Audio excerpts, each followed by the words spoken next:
मैं सोनिया स्वागत करती हूँ आपका अपने YouTube channel SL magic tricks में। राधे राधे, जय श्री कृष्णा। आप सब कैसे हैं? आई होप आप सब अच्छे होंगे।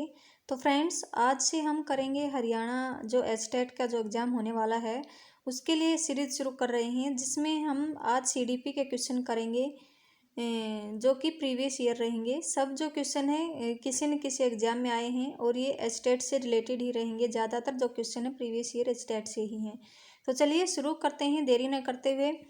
सबसे फर्स्ट या पहला क्वेश्चन है, शैक्षिक मनोविज्ञान के पिता के रूप में किसे जाना जाता है? तो शैक्षिक मनोविज्ञान के पिता के रूप में हम किसे जानते हैं? E.L. थॉर्नडाइक को जानते हैं। किसको? E.L. थॉर्नडाइक को, आपको पता होगा। और E.L. थॉर्नडाइक ने जो नियम हैं वो भी दिए हैं, 3 नियम दिए हैं, मुख्य 3 नियम दिए हैं और गौण नियम भी दिए हैं। तो ये भी आपको याद रखना है। आगे हम सब कुछ कवर करेंगे धीरे धीरे क्वेश्चन के साथ ही। तो चलिए नेक्स्ट क्वेश्चन है, आधुनिक मनोविज्ञान के जनक माने जाते हैं। तो हमने पता है शैक्षिक मनोविज्ञान के जनक तो E.L. थॉर्नडाइक को कहा जाता है, या थॉर्नडाइक भी बोल देते हैं सीधा। आधुनिक मनोविज्ञान के जनक किसे माना जाता है? तो आधुनिक मनोविज्ञान का जनक पूछा जाए तो उसे विलियम जेम्स को कहा जाता है। किसको? विलियम जेम्स को कहा जाता है। स्किनर ने क्रिया प्रसूत का सिद्धांत दिया था। वुडवर्थ को व्यवहारवादी कहा जाता है। और इसने एक क्योट कहा था कि जो मनोविज्ञान है उसने पहले अपने आत्मा का त्याग किया, फिर उसने चेतना का त्याग किया, और फिर उसने मन का त्याग किया, फिर उसने चेतना का त्याग किया, और अंत में आज वह व्यवहार के विज्ञान को अपनाता है। ये जो क्योट है ये एक फेमस क्योट है जो कि वुडवर्थ ने दिया था। ये जो क्योट है ये आपको सभी जो फेमस क्योट हैं वो भी मैं आपको इसके साथ ही करवाऊंगी। धीरे धीरे सभी क्वेश्चन को इसमें हम सम्मिलित करेंगे। तो चलिए नेक्स्ट है जो वाटसन है, वाटसन को क्या कहा जाता है?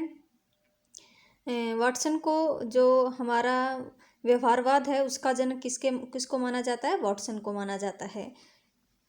नेक्स्ट क्वेश्चन है, E.H. इरेक्शन के अनुसार मनोलैंगिक विकास की कितनी अवस्थाएं हैं? तो E.H. इरेक्शन के अनुसार मनोलैंगिक विकास की कुल कितनी अवस्थाएं हैं? तो मनोलैंगिक विकास की कुल कितनी अवस्थाएं हैं? तो 8 अवस्थाएं दी हैं इन्होंने। कितने दी हैं? 8 अवस्थाएं दी हैं। और मनोलैंगिक, अगर खाली मनो से रिलेटेड कोई भी चीज़ आए, मनो से रिलेटेड मनोलैंगिक संप्रदाय के जनक किसे कहा जाता है? तो फ्राइड को, सिगमंड फ्राइड को बोला जाता है। जो मनो से रिलेटेड जो ज़्यादा चीज़ें रहेंगी वो फ्राइड से जुड़ी रहेंगी। ये एक नॉर्मल सी ट्रिक है, एक दो चीज़ों को छोड़कर। मैं ये नहीं बोल रही कि सभी चीज़ें, जैसे मनोलैंगिक है, मनोविश्लेषण का सिद्धांत है, ये सब चीज़ें किसको? सिगमंड फ्राइड ने दी थी। नेक्स्ट है, शिक्षण विधियों और शिक्षण नीतियों में क्या अंतर है? ये एक पेडालॉजी का क्वेश्चन रहेगा। तो इसमें हमें सोच के इसमें आंसर देना होता है। तो शिक्षण विधियाँ और शिक्षण नीतियों में क्या अंतर है? प्रारूप सेम हो सकता है सब में, सिद्धांत भी लगभग दोनों के सेम होते हैं, पाठ्य वस्तु भी सेम हो सकती है, लेकिन नीतियों में अंतर होता है उद्देश्य से लेकर। जो शिक्षण विधियां हैं वो तो हम टीचिंग जो रूम है उसमें बच्चों को कैसे टीच करना है, किस विधि से टीच करना है, वहाँ पे अप्लाई की जाती हैं। जो शिक्षण नीतियाँ हैं वो अपर लेवल पे बनाई जाती हैं कि हमें टीचिंग कैसे करनी है। तो शिक्षण नीतियाँ और शिक्षण विधियों में उद्देश्यों को लेकर अंतर होता है, ये आपको याद रखना है। तो इस क्वेश्चन का आंसर हो जाएगा ऑप्शन नंबर सी। नेक्स्ट है, धीमी गति से सीखने वाले बालकों के लिए अधिक उपयोगी सिद्धांत कौन सा है? तो धीमी गति से सीखने वालों के जो लिए सबसे उपयोगी सिद्धांत कौन सा रहेगा? थॉर्नडाइक का सिद्धांत रहेगा। और कौन सा सिद्धांत रहेगा थॉर्नडाइक का भी पूछा जाए तो प्रयास व त्रुटि का सिद्धांत रहेगा। प्रयास व त्रुटि का सिद्धांत आपने याद भी किया होगा, जिसमें बच्चा बार बार प्रयास करता है। अगर बार बार वह प्रयास करता है तो उसकी त्रुटियां कम हो जाती हैं और अंत में वह बिल्कुल अच्छे से सीख जाता है। तो प्रयास और त्रुटि का सिद्धांत किसका रहेगा? थॉर्नडाइक का रहेगा। इन्होंने जो धीमी गति से सीखने वाले बच्चों के लिए यह उपयोगी रहेगा।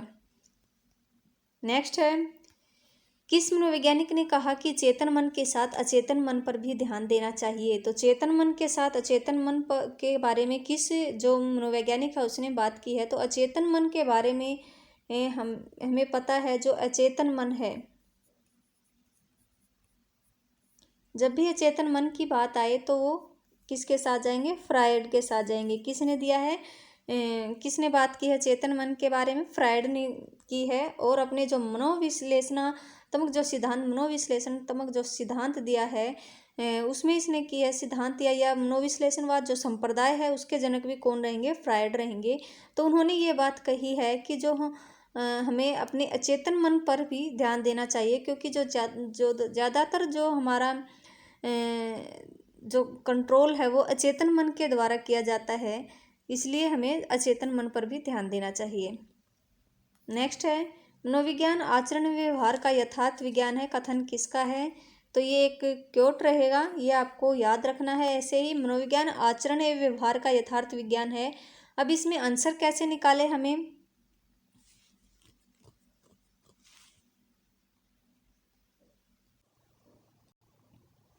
तो इसका जो राइट आंसर हो जाएगा वो हो जाएगा मैकडूगल। क्या हो जाएगा? मैकडूगल। तो मैकडूगल ने कहा था कि मनोविज्ञान आचरण एवं व्यवहार का यथार्थ विज्ञान है।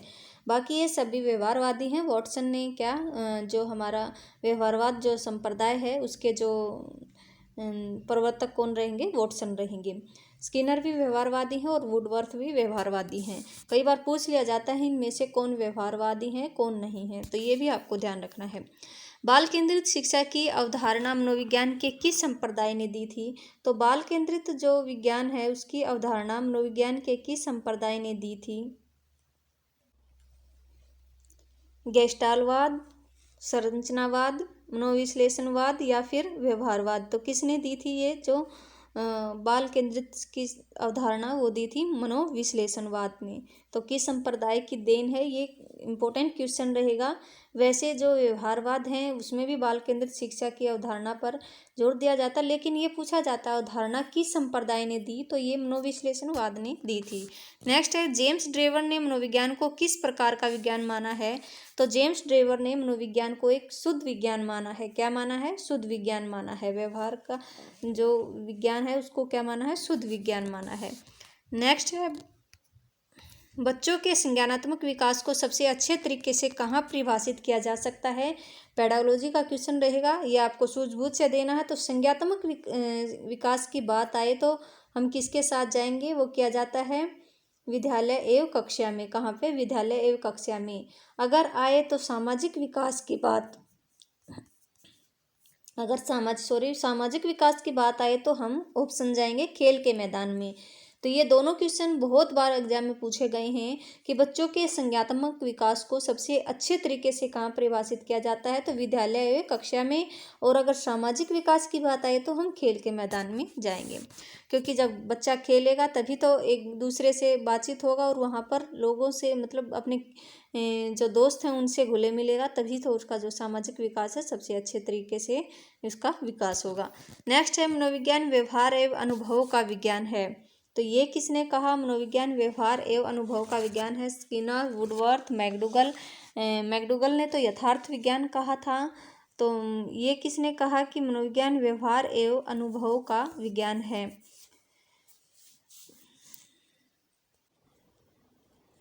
तो इस क्वेश्चन का जो राइट आंसर हो जाएगा वो हो जाएगा स्किनर। किसने कहा? स्किनर ने कहा।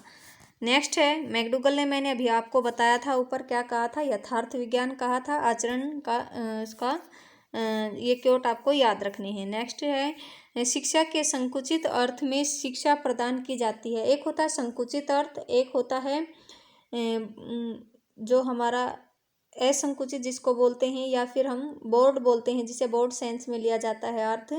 तो जो संकुचित अर्थ में जो चीज़ें हैं वो लिमिटेड कर दी जाती हैं, उनके ऊपर बाउंडेशन लगा दिया जाता है। संकुचित अर्थ में किसी भी चीज़ का हम अगर अर्थ संकुचित तौर से देखते हैं तो उसमें बाउंडेशन आ जाती है, लेकिन हम बोर्ड सेंस में देखते हैं तो उसमें कोई भी बाउंडेशन नहीं होती है। तो इसमें जो भी क्वेश्चन पर बाउंडेशन है ऑप्शन के, आप उस हिसाब से आंसर दे सकते हैं। जैसे निश्चित स्थान पर, प्रत्येक समय व स्थान पर, इसमें कोई बाउंडेशन नहीं, किसी भी स्थान पर दी जा सकती है। जीवन पर्यंत में भी कोई बाउंडेशन नहीं, पूरी जीवन पर्यंत चलती रहती है उपरोक्त सभी। तो इसमें जो राइट आंसर हो जाएगा हमारा निश्चित स्थान पर। यहाँ बाउंडेशन रख दी कि इसी स्थान पर शिक्षा दी जाएगी, तो लेकिन ये संकुचित अर्थ है शिक्षा का। वैसे अगर संकुचित अर्थ के बिना देखें तो जो शिक्षा है वह जीवन पर्यंत चलती रहती है। नेक्स्ट है एक शिक्षक के लिए सबसे महत्वपूर्ण क्या है? तो शिक्षक के लिए सबसे महत्वपूर्ण क्या होगा? कक्षा में अनुशासन बनाए रखना, कक्षा में समयानुवर्ती होना, विद्यार्थियों की कठिनाइयों को दूर करना, एक सुवक्ता होना। तो इसमें सबसे जो राइट ऑप्शन होएगा का कौन सा होगा, तो विद्यार्थियों की कठिनाइयों को दूर करना शिक्षक के लिए एक सबसे महत्वपूर्ण है। क्या? विद्यार्थियों की कठिनाइयों को दूर करना। नेक्स्ट है, वर्तमान में शिक्षा मनोविज्ञान किस अवस्था में है? ये क्वेश्चन भी कई बार आ गया है। तो वर्तमान में जो शिक्षा विज्ञान है वह शैशव अवस्था में है। नेक्स्ट है, निम्नलिखित में से शिक्षा का केंद्र बिंदु क्या है? तो जो शिक्षा है उसका केंद्र बिंदु क्या रहेगा? शिक्षक, विद्यालय, बालक, उपरोक्त सभी। जो शिक्षा का केंद्र बिंदु क्या रहेगा? शिक्षा का जो केंद्र बिंदु रहेगा वो रहेगा बालक। क्या है? वर्तमान में शिक्षा का केंद्र बिंदु बालक है। नेक्स्ट है, गेट्स के अनुसार अनुभव द्वारा व्यवहार में परिवर्तन ही क्या है? तो इसमें ये एक फेमस कोट रहेगा गेट्स का, ये कई बार एग्जाम में आया है। तो इसके अनुसार अनुभव या व्यवहार में परिवर्तन क्या है? तो वो क्या है? सीखना है। सीखना है। क्या है? सीखना है, आपको याद रखना है। नेक्स्ट है, निम्नलिखित में से मनोविज्ञान को मन का विज्ञान किसने कहा है? तो मन का विज्ञान किसने कहा है? सबसे पहले हमें पता है अरस्तु ने आत्मा का विज्ञान कहा है, फिर इसको मन का विज्ञान बोला गया, फिर इसको चेतना का विज्ञान बोला गया, और लास्ट में आज हम क्या बोलते हैं? इसको व्यवहार का विज्ञान बोलते हैं। तो इसमें पूछा गया कि मन का विज्ञान किसने कहा? मन का विज्ञान है वो पोम्पनोजी ने कहा था, लेकिन यहाँ पे ऑप्शन है पेस्टोलॉजी। तो मन का विज्ञान भी कहने वाले कई व्यक्ति थे। तो इसमें जो राइट आंसर होगा हमारा पेस्टोलॉजी रहेगा।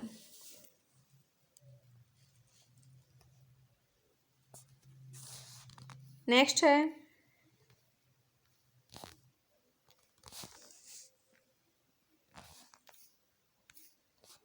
और अगर यहाँ पर हम मन का विज्ञान, मैंने बताया आपको कि जो मन का विज्ञान है वो किसने कहा?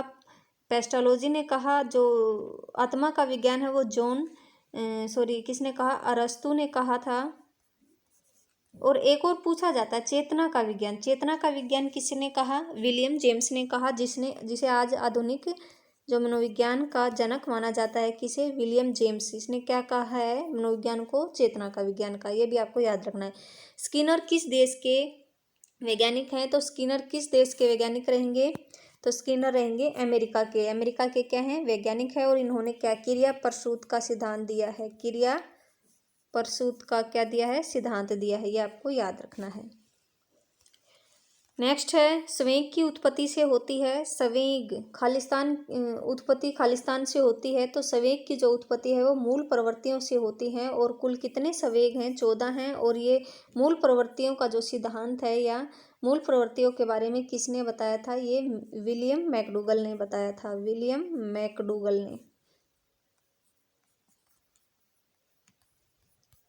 मैकडूगल ने क्या बताया था? मूल प्रवृत्तियों के बारे में बताया था। और इसने कुल 14 संवेग या मूल प्रवृत्तियां दी हैं। और हर एक मूल प्रवृत्ति का एक संवेग है।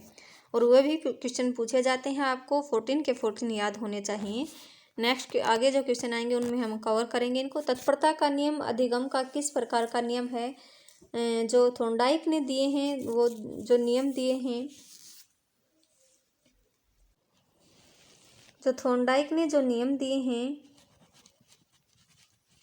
उनमें से 3 तो मुख्य नियम हैं और जो 5 रहेंगे वो गौण नियम रहेंगे। तो इसमें पूछा है कि जो तत्परता का नियम दिया है उसने, ये किस प्रकार का नियम है?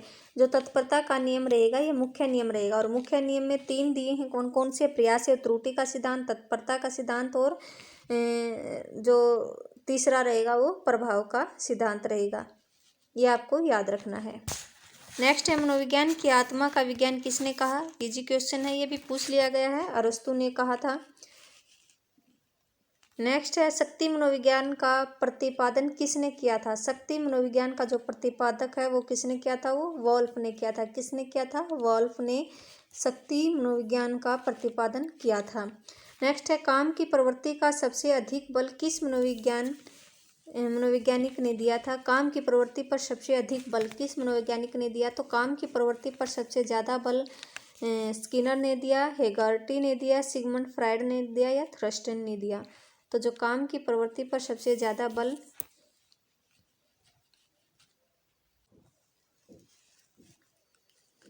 तो काम की प्रवृत्ति पर सबसे अधिक बल किसने दिया था? सिगमंड फ्रायड ने दिया था। इन्होंने अपने जो मनोविश्लेषणात्मक जो संप्रदाय के जो जनक रहेंगे, ये उन्होंने उस सिद्धांत भी दिया है। उस सिद्धांत में उन्होंने काम की प्रवृत्ति पर सबसे ज़्यादा बल दिया है।